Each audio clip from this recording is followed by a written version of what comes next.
안녕하십니까. 반갑습니다. 북한 개방방송의 오픈어 선교사입니다. 남북 통일보다 먼저 북한이 개방되어야 합니다.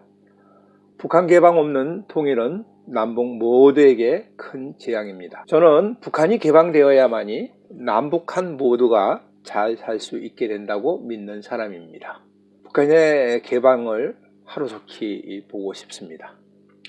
오늘은 북한 경제특구에 대한 시도에 대하여 알아보고자 합니다. 여러 차례 북한 경제특구가 시도되어 왔지만 실패하는 원인에 대하여 자세히 알아보고자 합니다. 북한 개방을 위한 북한 경제특구를 어떻게 활용할 것인가에 대하여도 이야기하려고 합니다. 북한 경제특구의 첫 번째 시도는 1991년부터 시작한 나선 자유무역 지대에 대한 것입니다.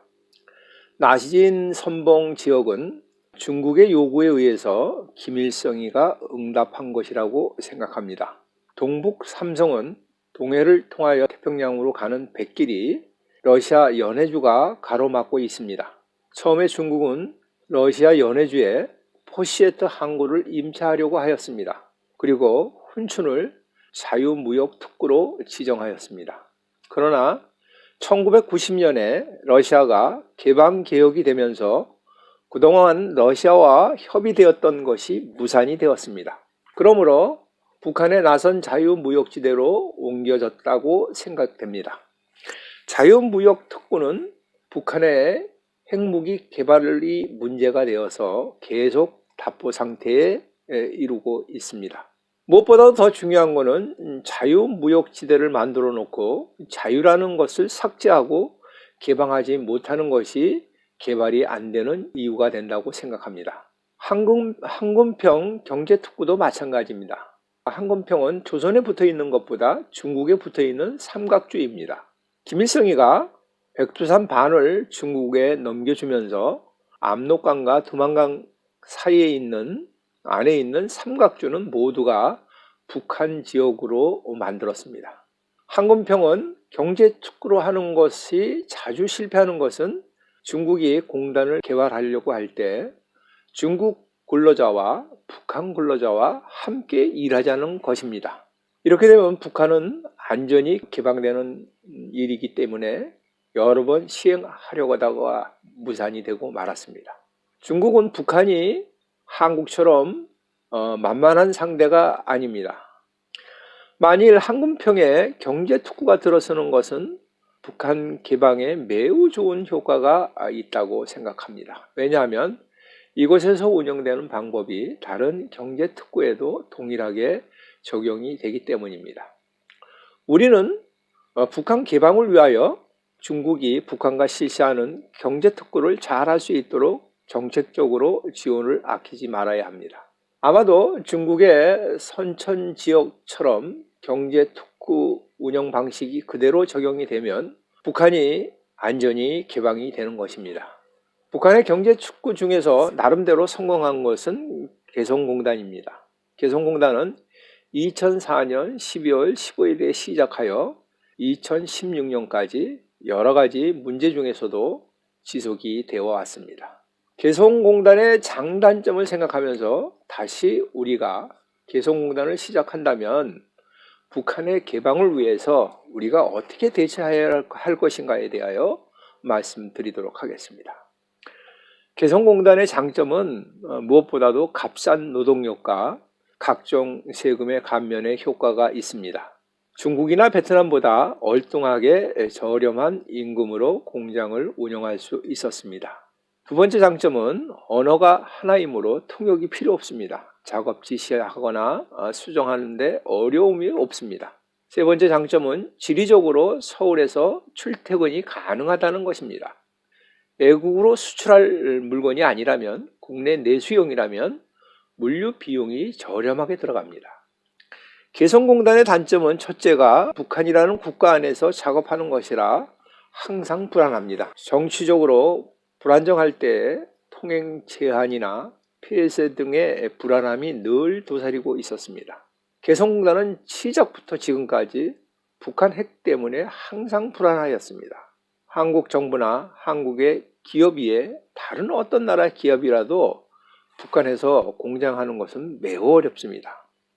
폐쇄가 되면 시설 투자에 막대한 비용을 투자한 것이 모두 없어지기 때문에 문제가 되는 것입니다. 개성공단은 건물이나 땅값은 자산으로 가치를 인정받지 못하는 것이 또한 문제입니다.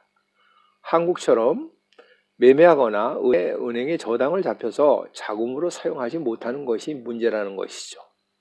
한국의 기업들은 공장을 잘 유지하면서 진행하다 보면 나중에 땅값이 올라서 기업에 막대한 이익이 환수되기도 합니다. 개성공단은 이런 것을 할 수가 없습니다. 배우의 김대중 씨가 기업하여 부자가 된 것은 공장을 한다고 차지한 땅값이 올라서 기업을 유지하게 되었다는 말을 자주 하였다고 합니다. 개성공단의 업주들의 가장 문제되는 세 가지 불통을 이야기하려고 합니다. 통신의 불통, 자금 순환의 불통, 물자와 사람 통행의 불통을 이야기합니다. 이것은 자유공단이라면 당연히 있어야 할 것입니다.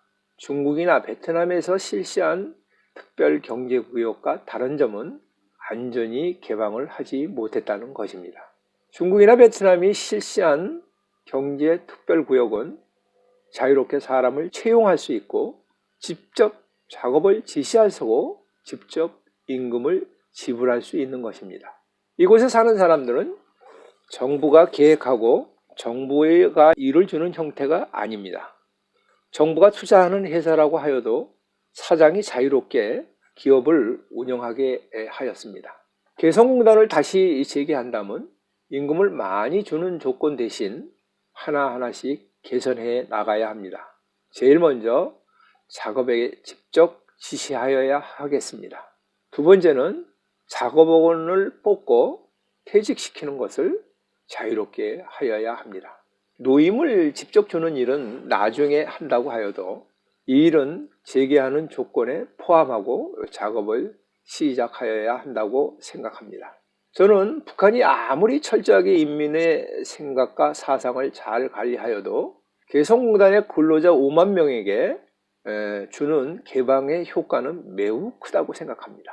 현재 100개의 공장에 5만 명을 수용하는데 만약에 직접 작업을 지시하고 작업원을 뽑고 퇴직시키는 것만 하여도 1000개의 공장은 바로 증설이 가능할 것이라고 생각합니다. 그리고 그것을 통하여 북한 근로자야 100만 명을 개성공단에서 일을 시키면 이것이 바로 개방하는 것입니다.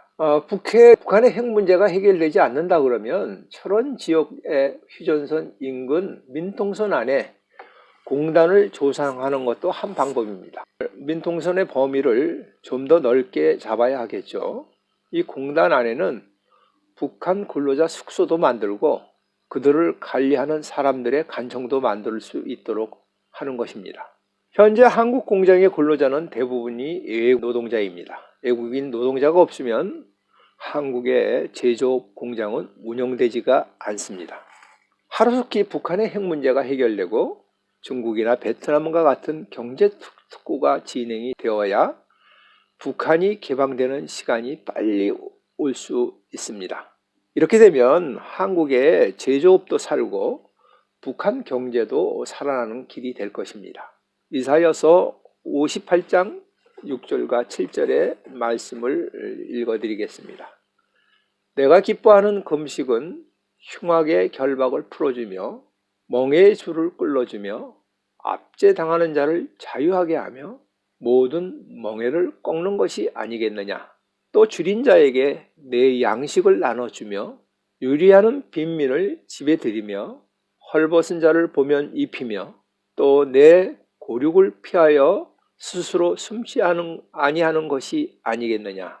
금식은 다른 사람에게 보이려고 하는 것이 아닙니다. 금식은 집중적인 기도가 필요할 때, 영적으로 곰핏할 때, 하나님께 매달리고 싶을 때 주로 합니다. 이 말씀을 이렇게 표현할 수 있습니다. 내가 기뻐하는 기도는 흉악의 결박을 풀어주며 멍에의 줄을 끌어주며 압제당하는 자를 자유하게 하는 것입니다. 우리가 북한의 개방을 위하여 기도하는 것은 하나님이 기뻐하시는 기도입니다. 북한 백성이 생명을 얻을 수 있도록, 북한이 중국이나 베트남처럼 선교사가 들어갈 수 있도록 기도합니다. 코로나 사태가 북한의 개방으로 나오는 도구가 되기를 기도합니다. 지금까지 경청하여 주셔서 감사를 드립니다. 방송을 듣고 느끼신 것을 댓글로 남겨주시면 감사하겠습니다. 처음 보시는 분은 구독 버튼을 눌러주시면 계속 방송을 이어서 보실 수 있습니다. 저는 북한 개방될 때까지 유튜브 방송을 계속 하겠습니다. 다시 만날 때까지 안녕히 계십시오.